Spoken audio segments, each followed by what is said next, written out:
ಮುಂದೆ ಏನೇನಾಗುತ್ತೆ ಅನ್ನೋದು ವಿಪಕ್ಷದವ್ರ ಮೇಲೆ ಡಿಪೆಂಡ್ ಆಗುತ್ತೆ.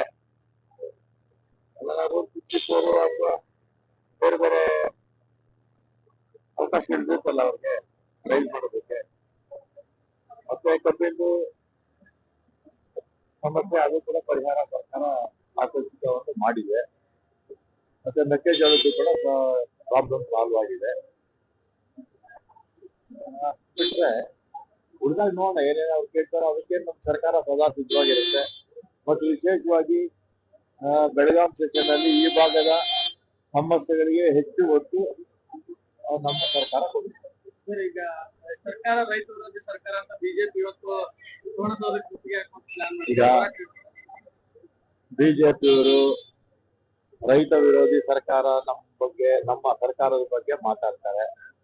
ನಮ್ಮಷ್ಟು ರೈತರ ಬಗ್ಗೆ ಕಾಳಜಿ ಇರ್ತಕ್ಕಂಥ ಪಕ್ಷ ಅಥವಾ ಸರ್ಕಾರ ಇಡೀ ದೇಶದಲ್ಲಿ ಯಾವುದೂ ಇಲ್ಲ.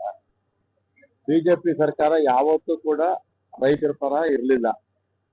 ಯಡಿಯೂರಪ್ಪನವರು 2008ರಲ್ಲಿ ಮುಖ್ಯಮಂತ್ರಿ ಆದಾಗ ಗೋಲಿಬಾರ್ ಮಾಡಿದ್ರು, ಜ್ಞಾಪಕ ಇದೆಯಾ, ಗೊಬ್ಬರಕ್ಕೋಸ್ಕರ.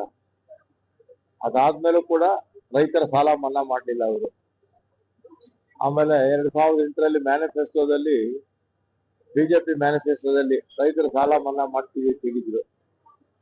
ಆಮೇಲೆ ವಿಧಾನ ಪರಿಷತ್ತಲ್ಲಿ ನಮ್ಮ ತಿಮ್ಮಾಪುರ ಯಾರೋ ಒಬ್ರು ಸದಸ್ಯರು, ಕಾಂಗ್ರೆಸ್ ಸದಸ್ಯರಾಗ ಅವರು ಆಗ ವಿಧಾನ ಪರಿಷತ್ತಲ್ಲಿ ಇದ್ದಿರುತ್ತೆ. ಆಗ ಕೇಳಿದಾಗ ರೈತರ ಸಾಲ ಮನ್ನಾ ಮಾಡಿ ಅಂತ ಯಡಿಯೂರಪ್ಪನವ್ರು ಏನ್ ಹೇಳಿದ್ರು ಜ್ಞಾಪಕ ಇದೆ ನಿಮ್ಗೆ? ನಮ್ಮ ಹತ್ರ ಪ್ರಿಂಟಿಂಗ್ ಮಿಷಿನ್ ಇಲ್ಲ ಅಂತ ಹೇಳಿದ್ರು. ಚುನಾವಣೆ ಮ್ಯಾನಿಫೆಸ್ಟೋದಲ್ಲಿ ರೈತರ ಸಾಲ ಮನ್ನಾ ಮಾಡ್ತೀವಿ ಅಂದ್ರು. ಆಮೇಲೆ ವಿಧಾನ ಪರಿಷತ್ ಉತ್ತರ ಕೊಡುವಾಗ ನಮ್ಮ ಹತ್ರ ಪ್ರಿಂಟಿಂಗ್ ಮಿಷಿನ್ ಇಲ್ಲ ಅಂತ ಹೇಳಿದ್ರು.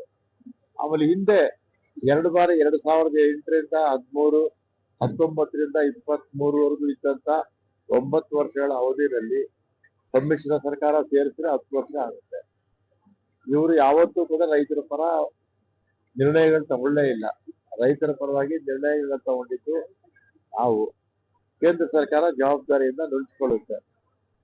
ಈಗ ಉದಾಹರಣೆಗೆ ಸಕ್ಕರೆ ಬೆಲೆ ನಿಗದಿ ಮಾಡೋದು ಯಾರು? ಕೇಂದ್ರ ಸರ್ಕಾರ. ಆಮೇಲೆ ಇಂಪೋರ್ಟ್ ಎಕ್ಸ್ಪೋರ್ಟ್ಗೆ ಪರ್ಮಿಷನ್ ಕೊಡೋದು ಯಾರು? ಕೇಂದ್ರ ಸರ್ಕಾರ. ಮೊಲಾಸಿಸ್ ನ ಕಂಟ್ರೋಲ್ ಮಾಡೋದು ಯಾರು? ಕೇಂದ್ರ ಸರ್ಕಾರ. ಆದ್ರೆ ಜವಾಬ್ದಾರಿ ಮಾತ್ರ ನಮ್ಮ ಮೇಲೆ ಹಾಕ್ತಾರೆ. ಅವ್ರ ಜವಾಬ್ದಾರಿನೂ ನಮ್ಮ ಮೇಲೆ ಹಾಕ್ತಾರೆ ಅಷ್ಟೇ.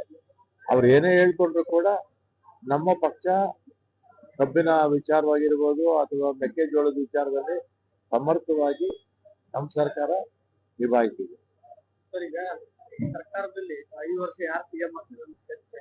ಯತೀಂದ್ರ ಅವರು 5 ವರ್ಷ ನಮ್ಮ ತಂದೆಯವರೇ ಸಿಎಂ ಅಂತ ಹೇಳಿಕೆ ನೀಡಿದ್ದಾರೆ. ನಾನು ನೋಡಿದೆ, ಈಗ ಅಲ್ಲಿ ಹೊರಗಡೆ ಕೂತಿದ್ದಾಗ ಟಿವಿನಲ್ಲಿ ಬರ್ತಾ ಇತ್ತಪ್ಪ.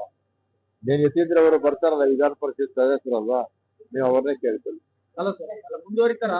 ಈಗ ಮಾಧ್ಯಮಗಳ ಮುಂದೆ ಯಾವ ರಾಜಕೀಯವನ್ನು ಮಾತಾಡಬಾರದು ಅಂತ ಹೇಳಿ ಸ್ವತಃ ಸಿಎಂ DCM ಅವರೇ ಹೇಳಿದ್ದಾರೆ. ಅದರಿಂದ ನಾನು ಅದ್ರ ಬಗ್ಗೆ ಮಾತಾಡಕ್ ಹೋಗಲ್ಲ.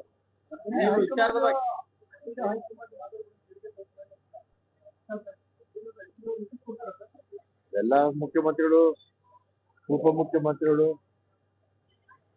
ಅವ್ರು ನೋಡ್ಕೊಳ್ತಾರೆ. ಹೈಕಮಾಂಡ್ ಅಂತ ಹೇಳ್ತೀವಿ.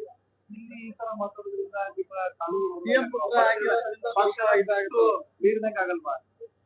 ಈಗ ಯಾಕೆ ಸುಮ್ನೆ ಇದ್ದವ್ರಿಗೆಲ್ಲ ನೀವೇ ಜಾಸ್ತಿ ಮಾಡೋದು. ಈ ಮಾಧ್ಯಮಗಳಿದ್ದೀರಲ್ಲ, ನಿಮ್ಮಿಂದಾನೇ ಸುಮ್ಮನೆ ಪ್ರಾಬ್ಲಮ್ ಜಾಸ್ತಿ. ಅವ್ರಿಗೇನು ಕಾನೂನು ಇಲ್ವಾ? ಏನು ಸಿಎಂ ಅವ್ರ ಮಗ ಅಂತ ಹೇಳಿ ಏನಾದ್ರು ರಿಲ್ಯಾಕ್ಸೇಷನ್ ಇದೆಯಾ? ಅದನ್ನ ಅವ್ರು ಅರ್ಥ ಮಾಡ್ಕೋಬೇಕು.